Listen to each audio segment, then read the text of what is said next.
let's go ahead and dive into what we have in store for today.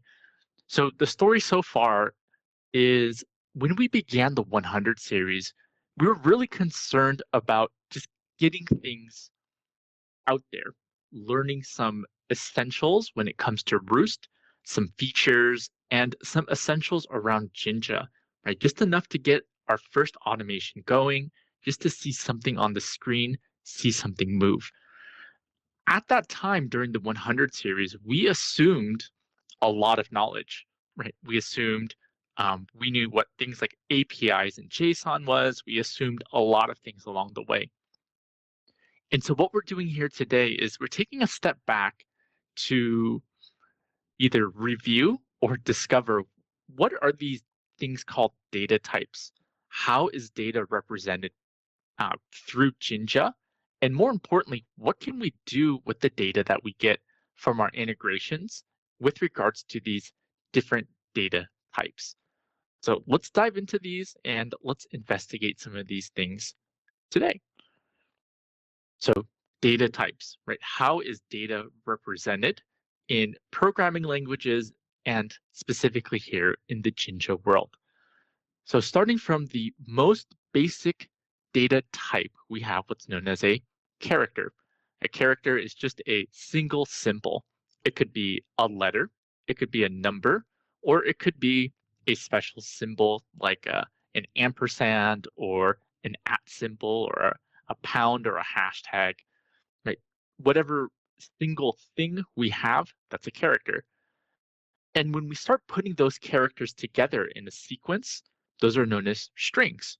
So you can mix and match letters, numbers, spaces, things like that. And when you list these characters out in some sort of sequence or in some sort of list, you have what's known as a string. We usually put strings in quotes, single quotes, double quotes. Jinja doesn't really have a strong opinion about that either way, so you can use either one. Now, when we deal with numbers, we have numbers with decimals, and then we have numbers without decimals. So the whole numbers without decimals, these are known as integers, right? Positive, negative, so long as it does not have a decimal, these are known as integers. And then in Jinja, they technically call numbers with decimals numbers, but in most programming languages, in most everyday speak, we call them floating points or just floats. So that's what I'm going to refer to them as well. Whole numbers are integers. Numbers with decimals, I'm going to call them floats if we ever talk about them beyond this context. Now, the next couple of things are where things get really interesting, where things are very important to really take notice. The first is known as a list, right? A list is just a collection of things, whatever things we're talking about. We usually refer to what's contained inside of a list. We call those things items. And it could be an encapsulation or a list of any of the data types that we've talked about so far. So you can have a list of strings. You can have a list of numbers, integers or floating points, or you can have a list of lists too. What's very important to note is that syntax matters and it gives us that indication of what we're working with. So you'll see lists as a bracket. So whenever you see a bracket, or I sometimes call them square brackets, that's how you know you're dealing with a list. Generally speaking, we'll talk about some exceptions a little bit. But when you see that bracket, you know most of the time you're going to be dealing with a list. Now, next up are dictionaries. Now, dictionaries are known as a collection of key value pairs. And oftentimes when we talk about dictionaries, we're usually talking about some sort of object, right? Some sort of representation of a thing, whatever that thing might be. So an object could be like a ticket, right? A ticket has a number of attributes associated to it. Those are the keys. And then the value of those keys are just the values of the attributes. So a ticket has a name or an ID or a description field, right? What are the values of those things? So key value pairs. Key is like an adjective or a description or something to describe an object, and then the value is what it is, that actual value to the thing that we're describing. So when we look at dictionaries, the syntax that lets us know we're dealing with them is a brace. I sometimes call these curly brackets, just the way that I learned them. So again, my terminology is not standard per se. So these are braces, right? And then brackets. So braces with dictionaries, brackets with lists, right? And you can have a number of key value pairs contained within a dictionary. So again, if we're describing something like a ticket, it could have an ID, it could have a name, a description, a type, things like that. Those are all contained within a dictionary to describe or represent some sort of real life or some sort of object. Tickets, users, groups, devices, you name it. So these are the different data types that we are encountering, how we programmatically represent data. And what's more important is not only do we recognize what these are, but what can we do with them? So let's circle back and let's start with strings. So we describe strings as a series or a list of characters. And so in the Jinja world, when we're dealing with strings, we can make strings very simply, right? Two curly brackets, throw down your quotes. Anything inside of the quote is going to be your string, whether you output strings directly or you can set them to variables. We'll talk about that soon. Afterwards, if you want to combine or kind of mash strings together, we have the ability to concatenate them using the tilde symbol.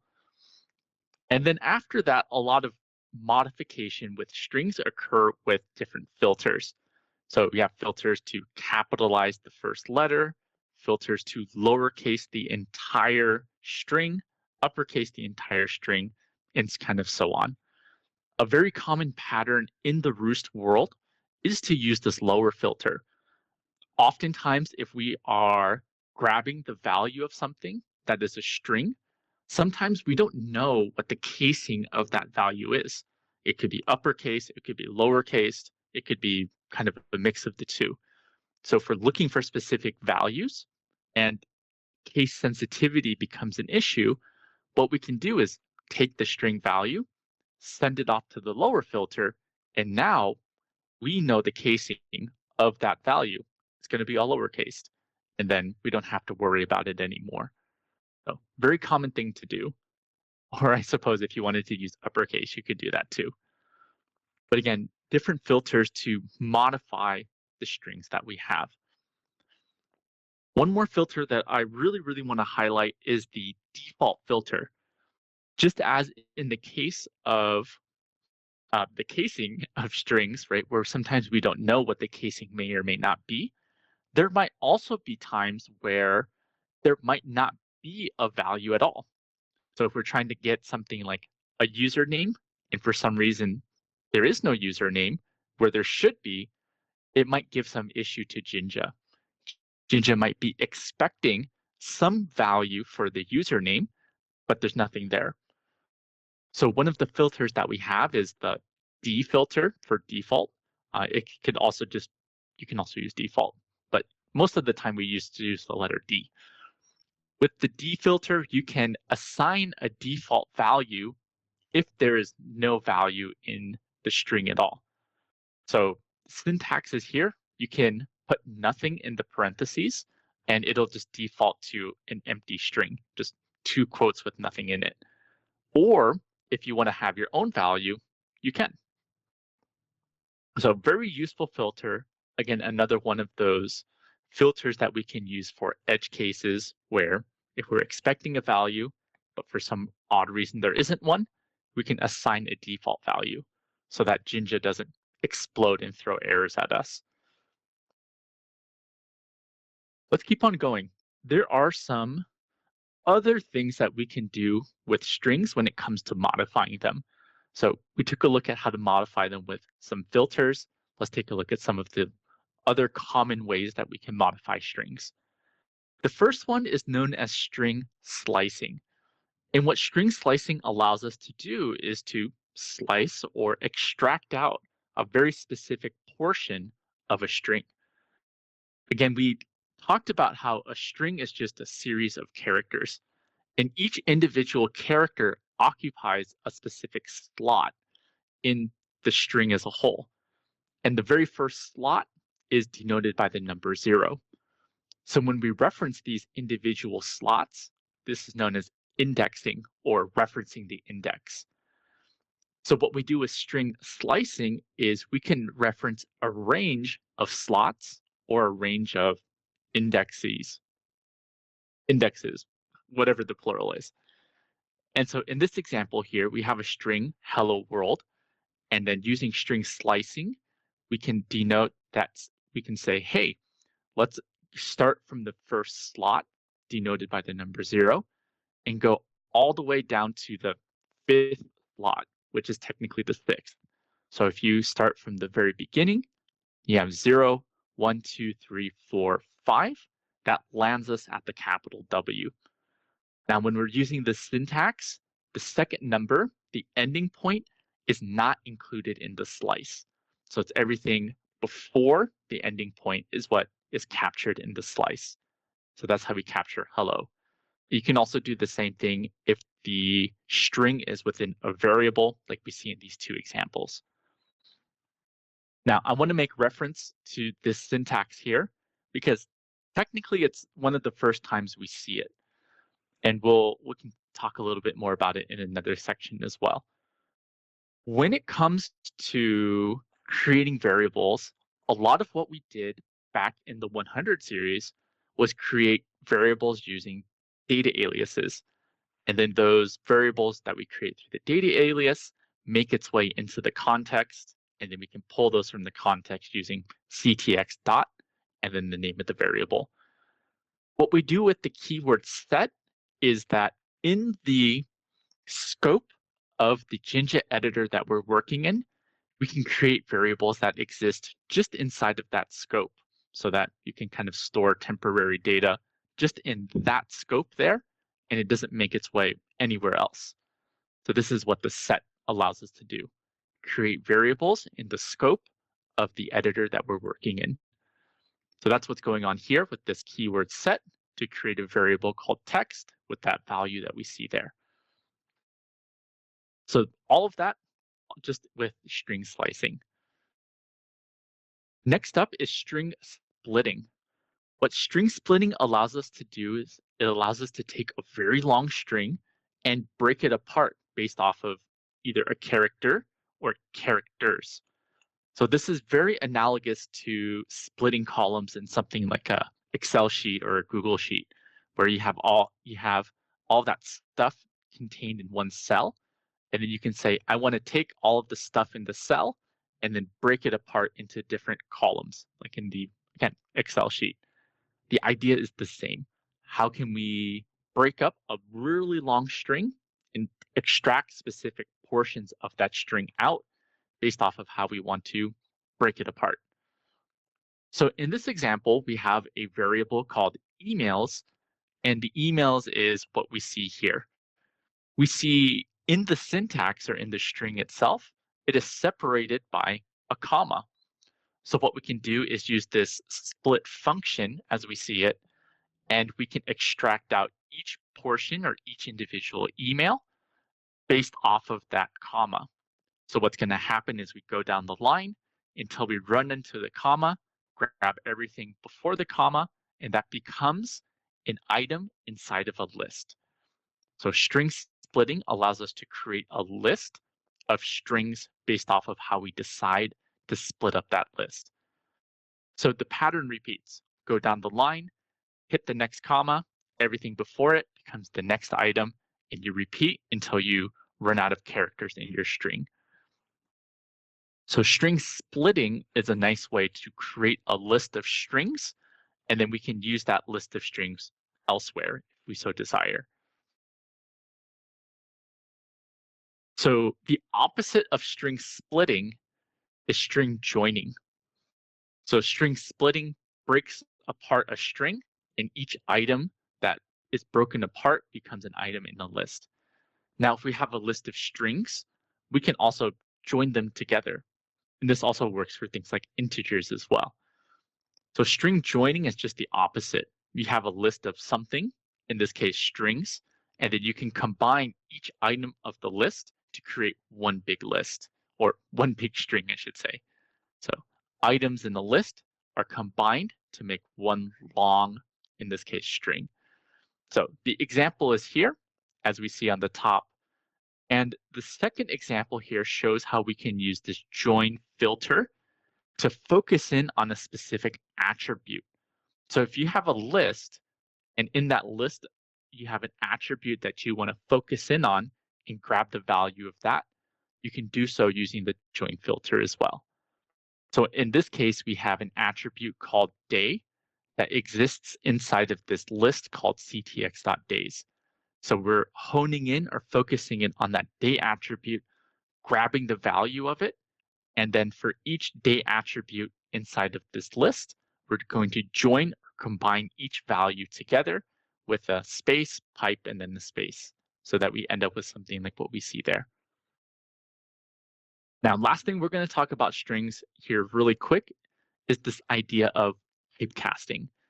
What typecasting allows us to do is to take one data type and transform it or change it into another data type. So in this case, we might have something like a number or an integer, and we want to transform it or typecast it into a string so that we can do stringy things to it. And there's a couple of examples here on the slide that highlight when you may want to do something like that. So those are strings in a nutshell, a series, a sequence, or a list of characters. Next up, we're going to talk about numbers really quick, and we're really going to elaborate more on what we can do with those in tomorrow's session. But at a glance, when we look at the different types of numbers that we have, a lot of what we're going to be doing with numbers are either done using some filters like we see here, or mathematical operations like addition, subtraction, multiplication, and division. There's a couple of other filters that we have to do things like get a random number or round up our numbers as well. When we start comparing numerical values with each other, we're going to talk a lot more about that tomorrow with our session talking about Boolean comparisons. And just like what we talked about with strings, where we can take an integer and transform it into a string, so too can we take a string and then transform it into an integer. We have some examples of when we might want to do that, but we just want to make sure that when that does happen, it is indeed an actual numerical value. All right, so those are numbers or integers and floats. Now, going into some of our heavy hitters, let's first talk about lists. So a list, again, is just a sequence or a series of items that are contained within that bracket or square bracket, as I sometimes call it. So the syntax, we'll see that square bracket appear a lot. So when we create a list, again, each item of that list is separated by a comma. So you can have a list of strings, a list of numbers, a list of lists, a list of dictionaries, whatever thing that we are listing or having a sequence of, we are separating it out by a comma.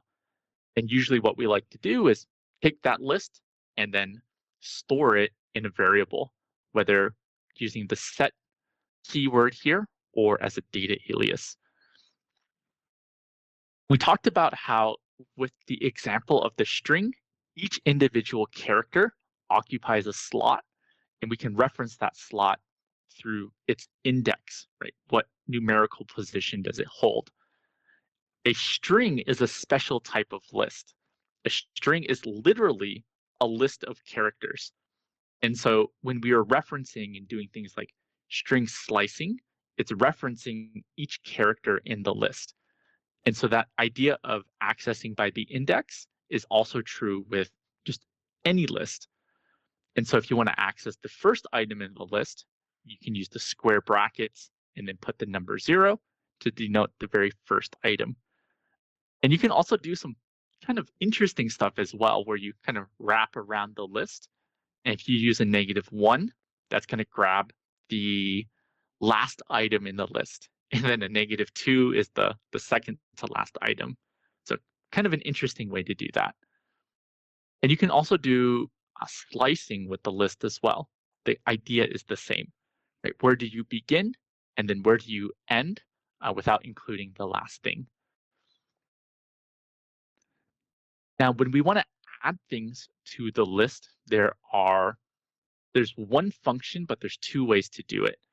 When you use the two curly brackets like we see here, we're going to use the keyword append, and then inside of the parentheses in quotes, we're going to specify exactly what do we want to add to our list. We'll talk about the other syntax in a little bit. Now, when it comes to removing, the remove aspect of this is very interesting. You can use the keyword remove, and it will remove the very first instance of what you want to remove. So in our fruit example, if we have apple, banana, cherry, and you want to remove the banana, you can do so like this. But if there are two bananas in there, then we're going to have to write some additional logic to remove all the bananas. And then there's another way we can remove things, and it's using the keyword pop. What pop allows us to do is to remove something based off of the index. So which position does it occupy in our list? So two different ways to do this. And one thing to note here with pop is that if you do decide to use pop, it'll actually give you the value that you are popping or removing. So that's sort of a unique function of it. It removes it from the list. That part is true, but it also gives you that value from the index as well. So it's like taking a card from a deck of cards. So a couple filters here want to highlight. We have first, get you the first, last, get you the last item. We have a filter called flatten, and it becomes very, very useful when you're dealing with lists of lists, but you're really only concerned about the contents of the list, not so much that it's nested in all of these lists. So flatten allows us to take a list of lists and condense it down to just one list. And when we have a list of things, we also have a filter known as sort. And so sort allows us to do as it says, sort the contents of a list. Now let's talk about a couple of other filters that are quite useful. The first set of filters are reject and reject attribute. These filters, along with the next set, are ways that we can take a list and help us decide what is it that we either want to keep or what is it that we want to get rid of from that list. So reject is getting rid of things from a list. So you can specify, hey, I want to get rid of these items from my list that fulfill these specific requirements. So whether it's numerical values like we see in reject, or if it's based off of a specific attribute within the list, like all of my users who are admins, I don't want those ones. Or all of the users who have valid passwords, don't want those ones. So reject, getting rid of items from a list, and then we retain what's remaining. And then select and select attribute is just the opposite. This is deciding what items in the list do we want to retain, and then we discard whatever doesn't fulfill our requirements. They effectively do the same thing. It's just the perspective that you want to take. What are you getting rid of versus what are you keeping here with select? And one last filter that I'm going to highlight here is known as unique. Unique allows us to, well, just get the unique items. Any duplicates within our list, unique will get rid of them. And we only keep the unique items. Now, when it comes to these 5 filters, I deliberately picked these filters not only because they're quite useful, but all 5 of these filters share something that's happening in all 5 of them. So I'm going to take a quick sip of water. And as I do, take a moment to take a look and see what do all 5 of these filters have in common in regards to the code that I presented. So when it comes to these 5 filters, you'll notice that at the last line of each one of them, we have this pipe. So pipe to or send the result to a filter called list. And what's very interesting about these 5 filters is that behind the scenes, when you use these filters, something happens. We don't need to go into the details, but something happens behind the scenes that even though you're dealing with a list, you end up with something that's no longer a list. So if you try to do any list-based things after using these filters without typecasting, you're going to get some really strange errors that aren't obvious as what they are. And so it's really important that if you decide to use any of these 5 filters, that you must typecast it back to a list once you're finished with the filter. Otherwise, you're not going to have a list anymore. It'll look like a list because it has the square bracket, but it's not going to function like a list. So very, very important. One of the weird quirks, one of the big gotchas in Jinja, especially if someone stumbles upon this filter without that prior knowledge, it's very easy to get tripped up with this. So one of the weird quirks of Jinja is with these 5 filters, you're going to want to always typecast it back to a list. So cool. Let's talk more about what else we can do with lists. We saw this before, and we'll talk about it again. There is a very specific keyword, and that keyword is in, and it functions as it describes. It allows us to see if a specific value or if a specific something is in a list. So if you have a list of strings, you can see, hey, is this string contained in my list? And you can put partial parts of a string as well. So in this example, if you wanted to put Nana, it'll still find the Nana because it's part of banana. So it's a really interesting way to look for things in a list, right, using just the keyword in. So really, really cool. In the examples that we've seen up to this point, when we create a list, most of the time we end up using list comprehension, that special syntax that allows us to build a list based off of an existing list. And I wanted to introduce another way of creating a list as well.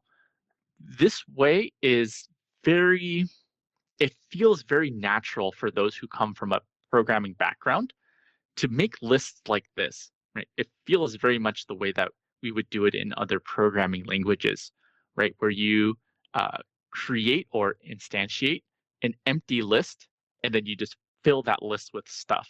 And in this case, we're using a for loop to help us fill that list with stuff. Now, there are a couple of things that I want to highlight here. The first is we see that inside of this for loop, we have the keyword do. And so that's different than what we saw earlier when I was talking about when you want to add things to a list, you use the append function like we see here. That part is still true, that dot append. But what we need to do is whenever we have this percent, this is executing code kind of behind the scenes, right? You're telling Jinja, go run some code. And so in order to make this append function work, we have to put the keyword do before the rest of this part here. So I want to highlight that first, that in order to make this append work, we got to put do here. Now, one more logistical thing here that I want to emphasize with for loops is that we also saw that we can create variables in the Jinja editor using the keyword set. Another very, very big gotcha in Jinja is known as block scope or block scoping. So when we talk about scoping, this is in regards to the availability of the variables that we create, and specifically, where are we able to access them or where are they available? So when we use the keyword set device, right? We say, hey, set creates a variable inside of the scope of the Jinja editor. When you create a data alias, the scope of the data alias is the entire workflow. Now, inside of a for loop is its own unique block scope or scope. So if you create any variables inside of the for loop using the keyword set, they stay inside of the for loop. So if we were to use this set device list inside of the for loop, it stays in the for loop. So once the for loop finishes, that variable is not accessible outside of the for loop. So again, one more time, any variable that we create or instantiate inside of the for loop stays in the for loop. We can't get it out of the for loop.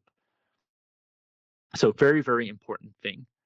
This is why we created or instantiated the device list outside of the for loop, because the list exists outside of the for loop. It's not accessible outside of the for loop. And you see it's also accessible inside of the for loop in the sense that we can affect the list within the for loop like we see here. So we're adding things to the device list within the for loop because the scope of this device list is outside of it. So in regards to gotchas, this is probably the second biggest gotcha in Jinja, is this idea of block scope or block scoping. Any variable that you create inside of the for loop stays in the for loop. It's kind of like a Las Vegas effect, right? What happens in Vegas stays in the Vegas. Um, any variables created in the for loop stay in the for loop. Anywho, so that's all of that just within this one example of showing that there are other ways that you can populate and create a list. One of them is using the for loop like this. Right. And then as a brief recap, the way we learned is through list comprehension. When I teach list comprehension, I oftentimes will break up each portion into its own line. But here, I just want to emphasize that most of the time when you see list comprehension, most people here in Rewst will just write it as one big line. Whereas when I teach it, when I write it myself, I show each individual component of the list comprehension. Ultimately, you can use either methodology that you want. There isn't necessarily one that's better than the other because they're ultimately functionally doing the same thing, building a list based off of another list. So it is a matter of preference. My personal uh, my personal preference is list comprehension. Just makes things smoother in the sense of there's less stuff to write. Um, so if we had to pick one, generally we're going to go lean towards list comprehension. But okay, without my Rewst hat, you can kind of go either way, the way that you feel is best, the way that's best for you and those that you work with. So a lot to say about lists. So let's now talk about dictionaries. We define dictionaries as a collection of key value pairs, where dictionaries usually represent an object or represents something tangible of real life, whether it's a user, a ticket, a device, or kind of anything in between. When we're working with dictionaries here, again, the important thing to note is the the braces or curly brackets. So a couple of examples here.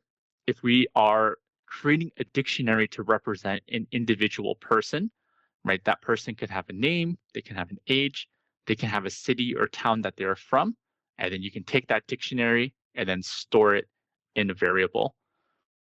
Now, one thing to note here when it comes to dictionaries is that we've seen or we've gotten some experience accessing specific keys or attributes relating to dictionaries. And we call that dot notation. I think of dot notation as double clicking into a specific attribute. So something like person.name clicks into name, and then we get the value of that. When it comes to dot notation has a limitation.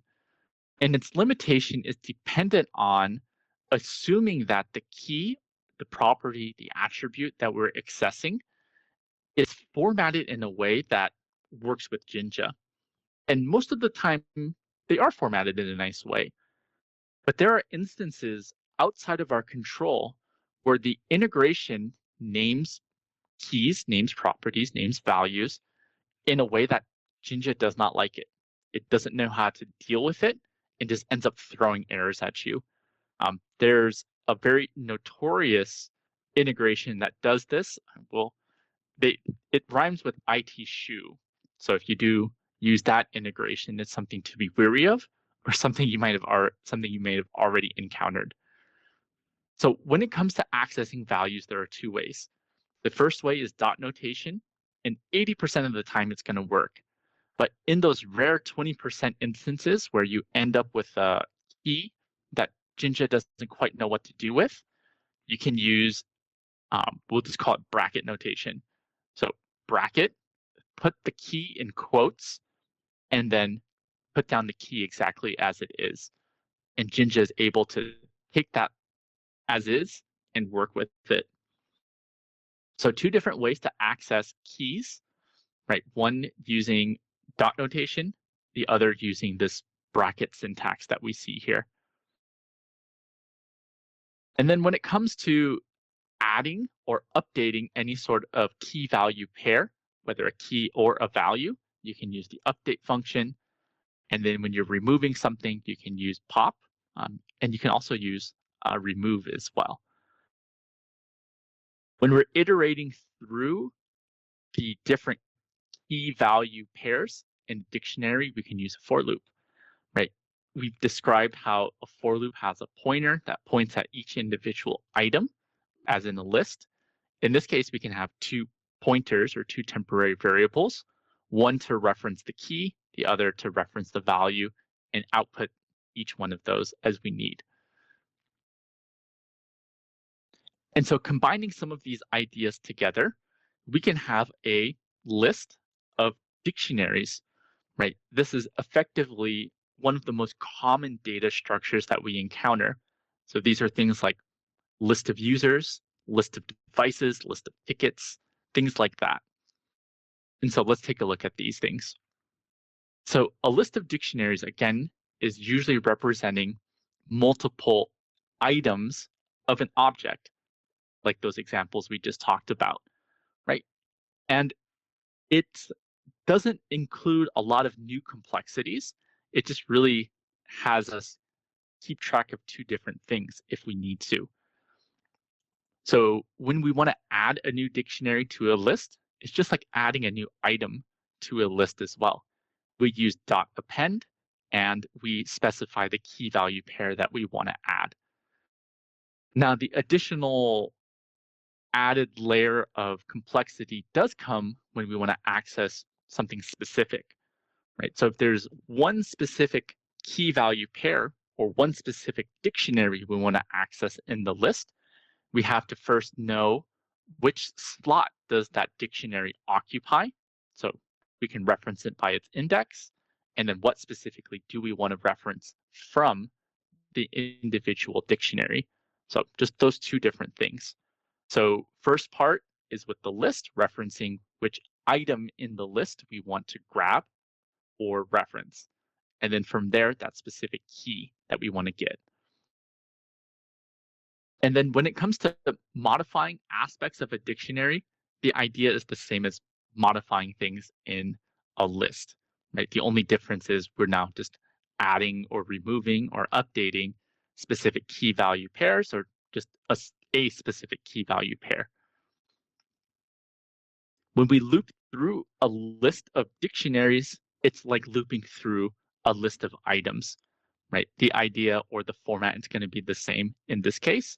But when we do, we get access to all the various keys like we've seen before. All right. And so last part here, we're going to talk about naming conventions. A lot of what we're doing and why we're concerned about data types and how we modify them or even create them is because We want that data, and then we're going to store that data somewhere, and then eventually probably shuttle that data to another action to get an integration to do something for us.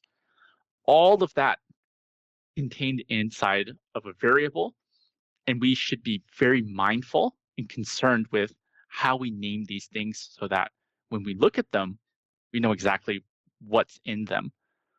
So a lot of these are general guidelines that we can follow that helps us name the variables that we're going to be creating.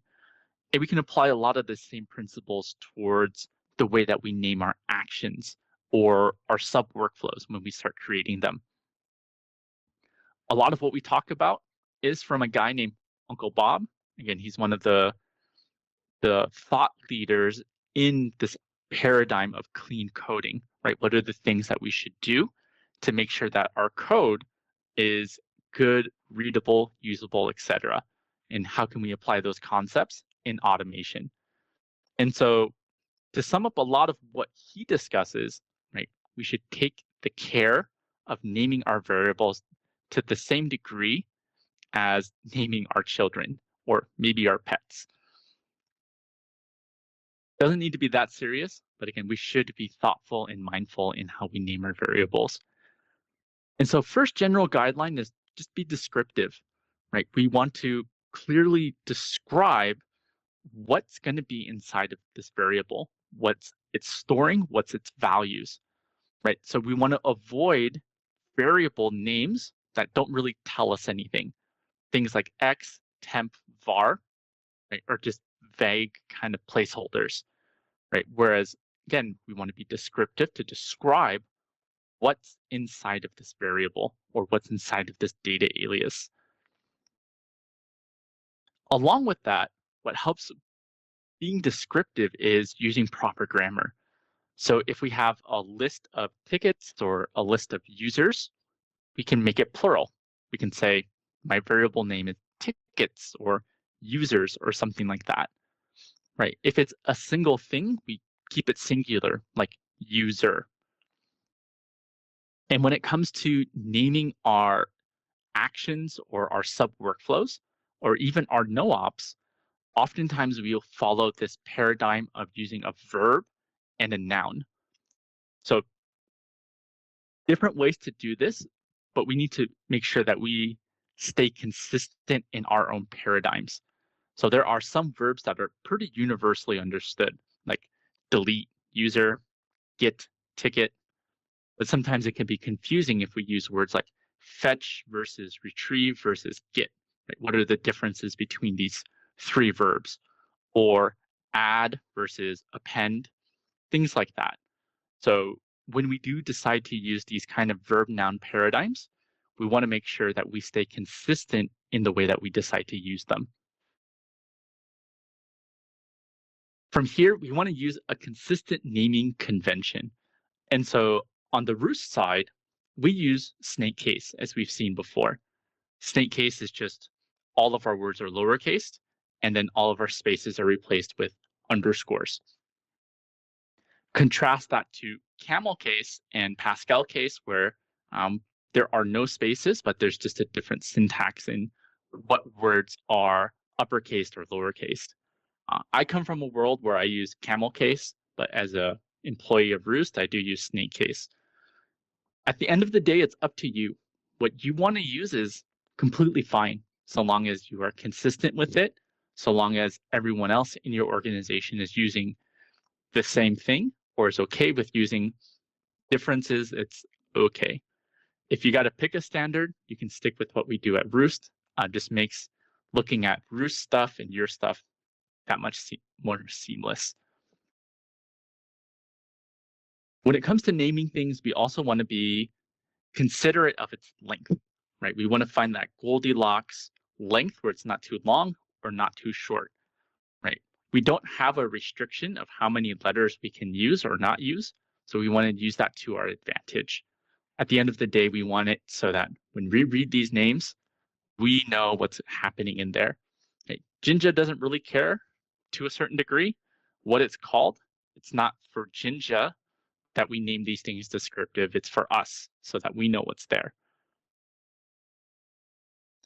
When it comes to specific words, we want to do our best to avoid using reserved words by themselves. Right? There's a subset of words, and link here lists out most of the words that mean something very specific to Jinja, right? So we want to do our best to avoid those words by themselves. But if you want to combine these words, these reserved words, with other words, you can. So if, for example, you want to use item, you can be more descriptive in what kind of item are we talking about. It could be something like a graph item or a duo item or your ticketing system item, whatever that specific item might be.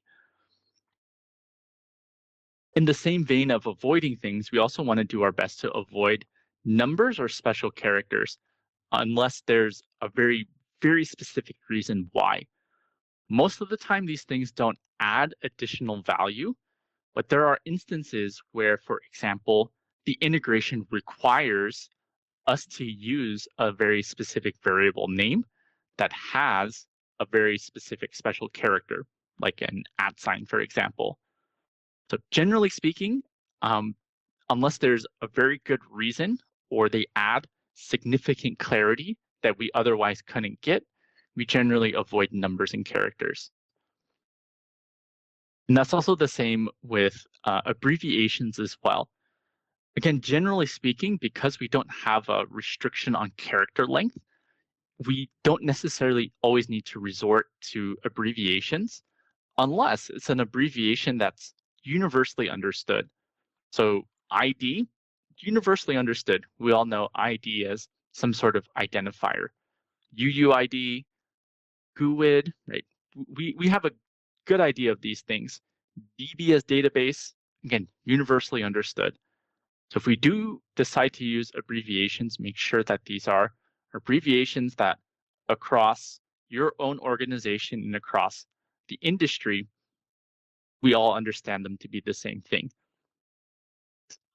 Some examples that could trip us up is something like CN, right? CN, if you're using it as computer name, can be confused for someone who's well antiquated with LDAP to be common name, right? Or comp information could be company info, computer info, I don't know, compensation info, right?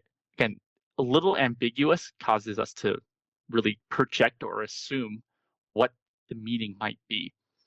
And so we, again, don't want to assume, we want to make it very clear. And then finally, last big thought here is how to approach the specificity of our names. Generally speaking, we want it so that when we're talking about something broad, it's the entire object. So naming it like ticket or device or user, right? We're thinking about the entire object. And then you can add the specifics for each individual attribute of that object. Ticket ID, device serial number, things like that. Ultimately, all of these tips so that we can reach a point where just by being very mindful of how we name these things, they in and of themselves speak for us, as we discussed yesterday. Our end goal when we name things is so that the code, the name, the workflow speaks for us. We don't need to talk about it because we already put in the foresight and the thoughtfulness to have these things speak for us. Ultimately, we want our workflows, our code, and everything in between, right, to be self-documenting, to where we don't need to write extensive documentation on these things because we've been so thoughtful in the way that we've built it that it's to a degree very self-explanatory. And so with that, this brings us to the end of Rewst 202. As always, I want to thank you guys for being here and learning Rewst with me. If you have any questions, feel free to stick around.